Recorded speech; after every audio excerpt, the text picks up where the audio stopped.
Daniel from TV Portugal. Okay, guys, first of all, Matapos ang isang nakakapagod ngunit masayang audio recording session para sa kanilang Kimpaw World Tour, nanahimik na ang studio.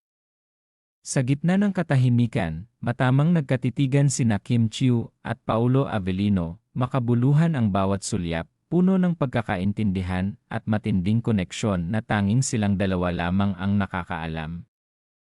Sa bawat minutong lumilipas, unti-unting napawi ang pagod mula sa pagre-record, at napalitan ito ng matamis na ngiti sa labi ng magkapareha, wala nang kailangang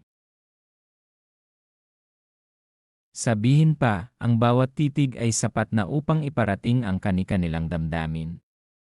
Sa pamamagitan ng kanilang mga mata, nadama ang labis na pagmamahal at pagpapahalaga na nag-ugnay sa kanila, samantala, nandoon pa rin ang mic na ginamit para sa audio recording at ang soundproofing sa bawat dingding ng kwarto. Masasabing isa pang panibagong memorya ang nadagdag para sa kanila dahil sa pagsasama nila sa naturang studio. Matapos ang isang nakakapagod ngunit masayang audio recording session para sa kanilang Kimpaw World Tour, nanahimik na ang studio. Sa gitna ng katahimikan, matamang nagkatitigan sina Kim Chiu at Paulo Avellino, makabuluhan ang bawat sulyap, puno ng pagkakaintindihan at matinding koneksyon na tanging silang dalawa lamang ang nakakaalam.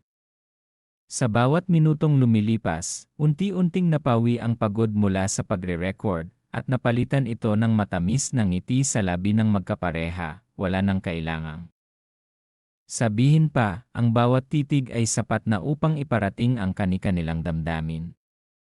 Sa pamamagitan ng kanilang mga mata, nadama ang labis na pagmamahal at pagpapahalaga na nag-ugnay sa kanila, samantala, nandoon pa rin ang mic na ginamit para sa audio recording at ang soundproofing sa bawat dingding ng kwarto.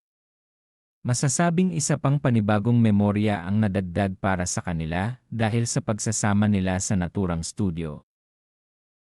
Daniel from TV Portugal. okay, guys, first